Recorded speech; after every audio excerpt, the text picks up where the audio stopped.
knowledge must be based on experience. Yet there are many things that we think we know, but we don't know because we don't have experience.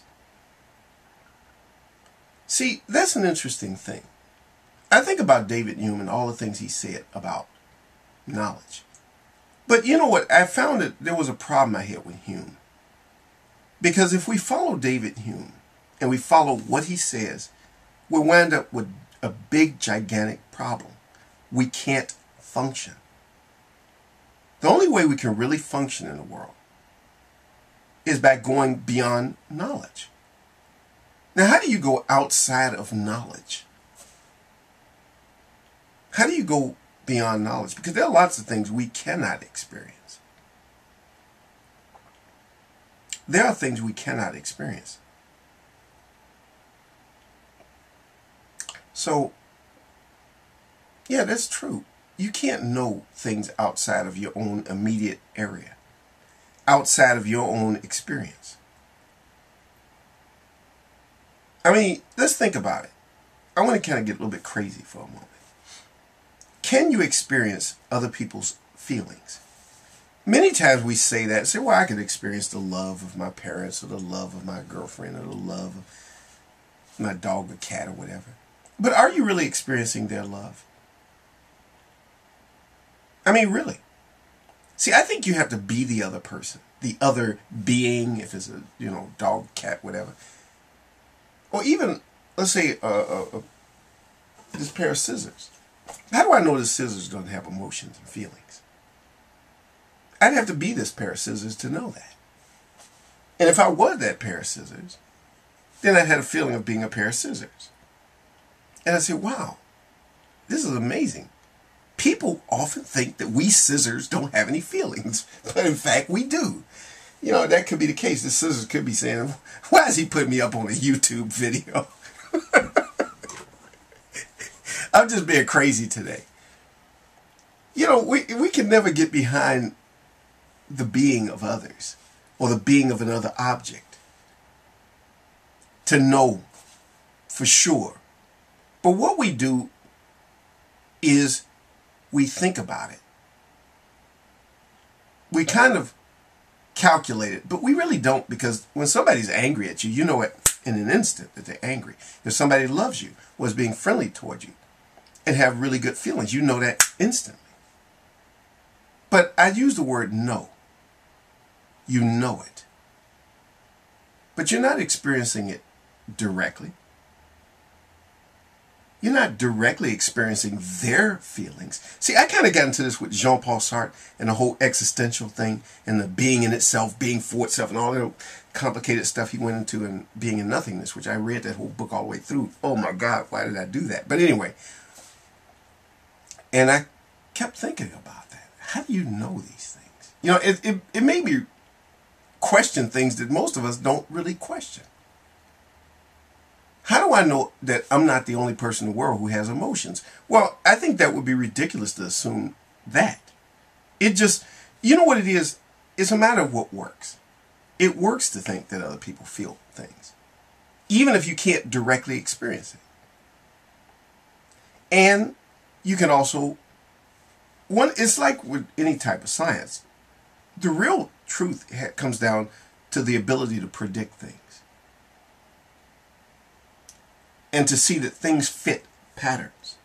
Our knowledge isn't just purely a matter of direct experience, but experience of understanding things within how it fits into a pattern.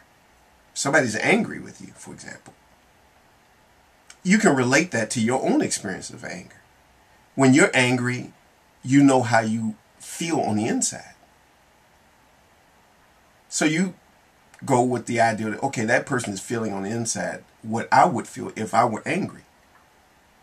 And what you try to do is sometimes in situations like that, you try to calm a person down. Maybe they misunderstood something you said, or they misunderstood something you did. So you kind of act a certain way. Or you say things to them, or you do things to try to calm that person. But it gets to that whole thing of knowledge. How do we know? David Hume, when you really read David Hume, you realize he put us in a really tough situation, because we really can't claim to know a lot of things. We can only imagine. And then we treat what we imagine as if it were knowledge. The thing I made before the video when I said speculation can magically convert it to knowledge. Well, in a way, we almost have to do that in some cases. In fact, most of the time we do that. We magically convert what we speculate into knowledge. And we say it. We verbalize that. We say, I know he's angry at me. Or I know that she loves me. Or I know this person is pleased with what I did. Or they're not pleased with what I did. We claim it as knowledge. But the question always comes back over and over again. Are we right? We ask ourselves that somehow in the privacy of our own minds. Am I right? Let's say you have a girlfriend. And you think she loves you. And everything seems to fit. But something she does just doesn't seem to be consistent with a person who loves another person. But then you start to wonder, well, maybe I'm misjudging it. Maybe I'm not judging it correctly. Maybe I'm just not seeing it for what it is. Maybe she really does love me. I'm just looking at it the wrong way. But if things start happening over a period of time, like she doesn't take time for you, she doesn't do things for you, she always is busy doing something else, you start to wonder. There are things that raise a suspicion about what's going on. I think that happens a lot in life. We wonder, do people really love us? Do they really care? Is it really the case? What's going on here? We wonder.